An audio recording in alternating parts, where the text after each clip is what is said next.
You are 34 years old.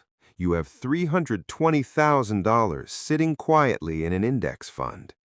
Your younger brother makes the exact same salary as you, works in the exact same corporate field, and carries $94,000 in high-interest debt. The difference between your lives is not a raise. It's not luck. It's not an inheritance. The difference is one decision you made 10 years ago on a hot Saturday afternoon, and the 10 long years you spent being mocked, pitied, and judged for it. You are 24. It's April. You're standing on the sun-baked asphalt of a second-hand dealership on the edge of town. The air smells like cheap tire shine and melted wax. The salesman wears a polo shirt one size too tight, grips your hand a second too long, and calls you champ. He tries to steer you toward the lifted pickups with black rims and the luxury sedans that smell like status. You walk past all of them. You stop in front of a 2013 silver hatchback. Gray cloth interior, manual windows, 82,000 miles, and a dent on the rear passenger door that the salesman calls personality. You sit inside. The steering wheel is plain plastic. The driver's seat is firm. There is not a single feature inside this cabin that will impress a woman, start a conversation, or earn you a second glance at a stoplight. You pull out a stack of $100 bills. You pay $8,800 cash. You drive off the lot with the windows rolled down because the air conditioner emits a dry, metallic rattle. You will learn to live with that rattle for the next decade. That night, you sit at your kitchen table under a dim yellow light. You pull out a notepad and a pen. You calculate the average car payment in America, $450 a month. Insurance difference, $120 a month. Fuel efficiency savings, $80 a month. That's $650 every 30 days invested into low-cost index funds. You multiply it by 12. You project a compound growth rate over 10 years. You look at the final number written on the pad. The math is so staggering that you check your arithmetic 3 times. You fold the paper in half, slide it into the back of your desk drawer, and go to bed. The next morning, 7:30 a.m. at the gas station, you pump $20 of regular unleaded. To your left, a guy in a tailored suit pumps premium into a midnight black BMW. He looks over the top of his roof, glances at your silver hatchback, looks at your worn sneakers, and looks away without saying a word. You don't feel anger, you feel a strange, hollow quiet. At the office parking lot, your coworker Tyler pulls up right beside you. Tyler is 25 and drives a brand new Audi he financed over 72 months at an interest rate he refuses to talk about. Tyler steps out, shuts his door with a heavy thud, and looks at your car. He laughs out loud. "Bro, tell me that's a rental," he says, leaning against his hood. You tell him it's yours. Tyler shakes his head, grinning. "Did you lose a bet, man? How do you expect to bring a girl home in that?" You just smile and say it gets you from point A to point B. Tyler walks into the building laughing, already preparing the story for the morning break room. A month later, you have lunch with Arthur. Arthur is your father's oldest friend, 62 years old, with 35 years of experience in finance. Arthur doesn't give advice unless asked, and when he speaks, people listen. You tell Arthur over a sandwich that you bought a 10-year-old hatchback for cash. You expect him to validate your frugality. You expect a smile or a nod of approval. Arthur chews slowly. He wipes his mouth with a cloth napkin. He looks at you through his reading glasses. "Do you know what most people are actually buying when they walk onto a car lot?" Arthur asks softly. You say, "Transportation." Arthur shakes his head. "No, transportation costs a fraction of what people pay. Most people don't buy cars. They buy permission. Permission to feel important. Permission to project success they haven't earned yet. Permission to stop asking themselves who they are when the engine turns off. You didn't buy a car to get permission from strangers. You bought freedom. But strangers hate when you don't play their game. They will try to make you pay for it. You laugh awkwardly. Arthur does not laugh. You don't realize it yet, but that 20-minute lunch will turn out to be the most valuable conversation of your entire life. You are 26. The hatchback now has 98,000 miles on it. The driver's side seat squeaks every time you shift your weight. You've long since stopped noticing it. It's a rainy Tuesday evening when your younger brother, Austin, calls you. Austin is 23, 8 months into his first corporate job. His voice is trembling with excitement over the phone. "Bro, I finally did it. Got tired of driving that old high school junker. I signed a lease on a new Acura TLX, blacked out, red leather seats, 355 horsepower. It's only $580 a month, basically a steal." That weekend, you drive over to Austin's apartment complex. The Acura sits under the streetlight like a polished bullet. Austin walks around it the way men walk around things they know they can't actually afford, with a mixture of intense pride and underlying terror. As he shows you the digital dashboard, his phone buzzes on the charging pad. A notification lights up. Overdraft warning. Account balance below $50. A subtle shadow crosses Austin's eyes.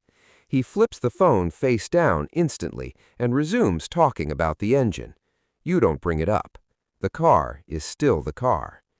Back at work, Tyler has installed custom rims on his Audi. He sees you walking in from the far end of the parking lot. "Hey man," Tyler calls out, half joking, "are you doing all right financially? Like, seriously? If you need a referral for a side hustle, let me know. It's painful watching you drive that toaster every day." You tell him you're doing fine. Tyler shrugs and walks away. You sit in your car for 30 seconds before opening the door. Your hands rest on the plastic steering wheel. Your chest feels tight. It isn't the mockery that stings anymore. It's the realization that people genuinely measure your human worth by the badge on your grill. You are 28. The odometer reads 124,000 miles. The passenger door handle requires 2 hard tugs to open. You know the exact trick. It's a freezing Monday morning in late November. Mrs. Gable, a senior accountant from the 4th floor, walks past your car as you're getting out. She looks at the dented bumper, the fading clear coat on the hood, and your simple winter jacket. She stops. Her eyes fill with genuine maternal sorrow. "Honey," she says softly, placing a gloved hand on your arm. "Are things okay at home? I know the company hasn't done big bonuses lately. If you're going through a rough patch, if you need a short-term loan or help with groceries, please don't be too proud to ask. We all go through hard seasons." You force a warm smile. "Thank you, Mrs. Gable. I'm really okay, promise." She pats your arm, clearly believing you are lying out of pride, and walks inside. You stand there in the bitter cold. You have $112,000 tucked quietly into your brokerage account, but you can't tell her that. You can't tell anyone. Because the moment you explain yourself, you lose the very freedom you bought. That weekend is Thanksgiving dinner at your parents' home. Your mother pulls you into the pantry while the family watches football in the living room. She holds a small white envelope. "Your father and I talked," she whispers softly. "We saved a little extra this quarter. It's $3,000. We want you to put it toward a down payment on something safer, something presentable. You shouldn't have to live like you're struggling." You push the envelope back into her hands. You hug her tight. "Mom, keep it. I don't need a new car." She looks at you with deep concern, assuming you're just being stubborn. That night, driving home down the dark highway, you realize something profound. Mockery is easy to brush off. Anger is easy to dismiss. But pity? Pity breaks your heart. Pity makes you want to surrender. You are 30. The hatchback hits 148,000 miles. A high-pitched belt squeal starts up every time you start the engine on a damp morning. You've been dating a nurse named Maya for 9 months. Maya drives a modest Honda Civic. She has never once complained about your car. But in June, you attend her best friend's outdoor wedding at a high-end venue in the hills. You park in the gravel lot. To your left is a lineup of luxury SUVs and sports cars shimmering in the summer sun. You park your faded silver hatchback in the back corner behind a dumpster. You help Maya step out. She holds the hem of her silk dress so it doesn't brush against the rusty rocker panel of your door. As you walk toward the pavilion, hand in hand, Maya looks across the lot.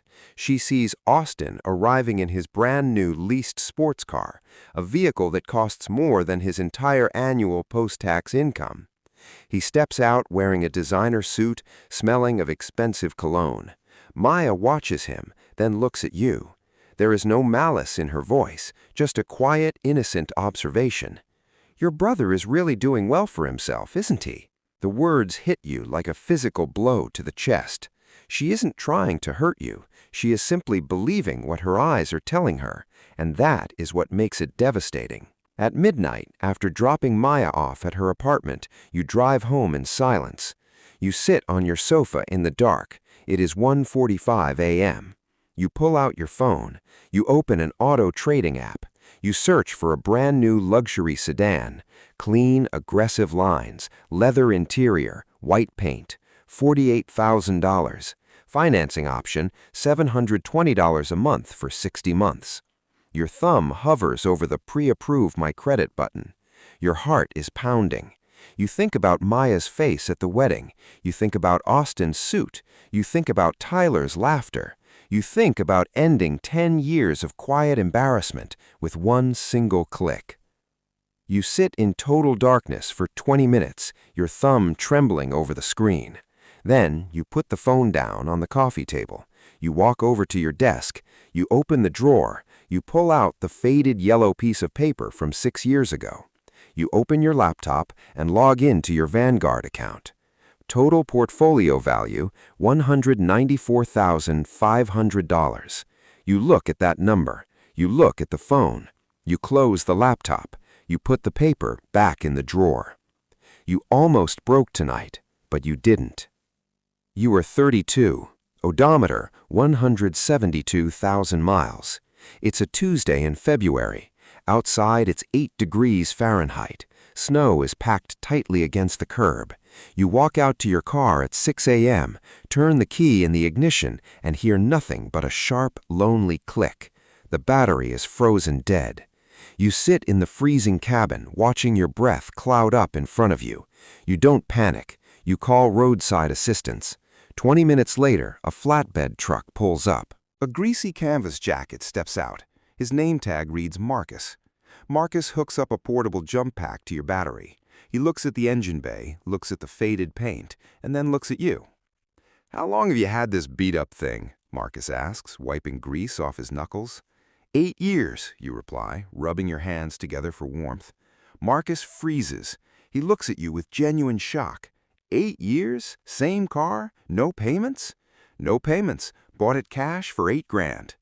Marcus lets out a low whistle and shakes his head, a huge grin spreading across his face. "Man, my old man drove an old 1998 sedan for 22 years.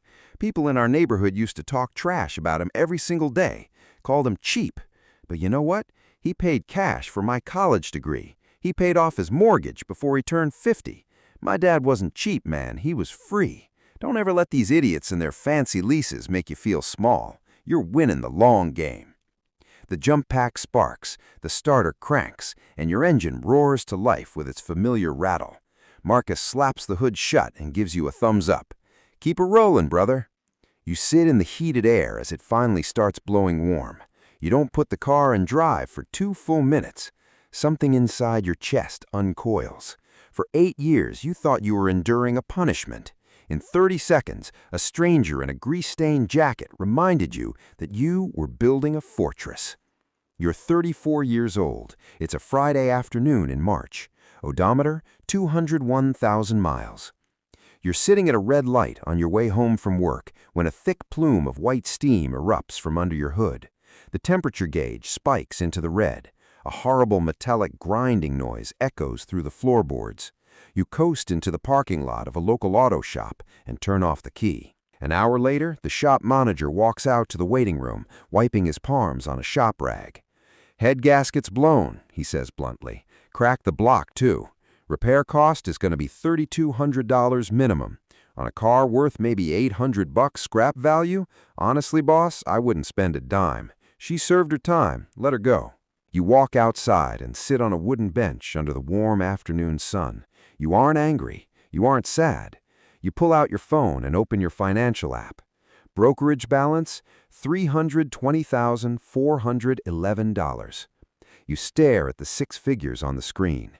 10 years of $650 a month, compounded relentlessly through market dips, dividends, and bull runs. Your phone rings. It's Arthur, your dad's old friend from Wall Street. He's retired now. "Heard from your dad that the old silver bullet finally bit the dust," Arthur says with a dry chuckle. "Yeah," I smile, watching the tow truck hook up my hatchback. "She gave up the ghost today." Arthur's tone grows warm and quiet over the line. "Do you remember what I told you at that diner 10 years ago?" "Every word, Arthur," I say softly. "Most people buy cars to rent respect from strangers. You were the only young man I met in 30 years who realized that respect from strangers is worthless. You didn't save money, kid. You bought your own life." That evening, you walk 2 blocks down to a local certified pre-owned lot. You find a clean 2021 silver sedan, 38,000 miles, pristine condition, simple, reliable, efficient, $13,500. You write a check for the full amount. You drive it home. At 9 p.m., your phone buzzes. It's a text message from your younger brother, Austin. "Can I please come over? I really need to talk. I'm in serious trouble." 10 minutes later, Austin arrives. He steps into your apartment. He's 31 years old, but he looks 15 years older. The color is drained from his face. Dark circles sit heavy beneath his eyes. He drops onto your couch and buries his face in his hands. "I'm drowning," he sobs, his voice breaking. "I owe $94,000, 3 maxed-out credit cards, a personal loan I took to cover rent last month, and the lease payment is due in 2 days. They're going to repossess it. I can't sleep. I can't breathe. How did you do it? How are you always so calm? Please tell me the truth." You walk into the kitchen. You hand him a glass of water. You sit down across from him. You look your brother in the eye and say quietly, "I stopped renting respect from people who don't care about me." Austin looks at you bewildered. He doesn't understand yet, but one day when he clears his wreckage, he will. You drive Austin home later that night in your new sedan. The radio plays softly. The heater blows warm, silent air. The car does what cars are supposed to do. It moves you through space without demanding your soul in return. You park in your driveway at midnight. You turn off the engine and sit in the quiet darkness for 1 minute. You think about Tyler and his Audi. You think about Mrs. Gable and her pity. You think about Maya at the wedding. You think about Marcus, the tow truck driver. You think about Arthur. They all saw a cheap, dented car. You saw a question. The question was never what you drive. The question was always, who owns you? Are you paying a monthly fee to rent a fake life for strangers, or are you willing to be mocked today so you can own your tomorrow? Look out at your driveway tonight. There's a question waiting for you out there right now. Whether you answer it is entirely up to you.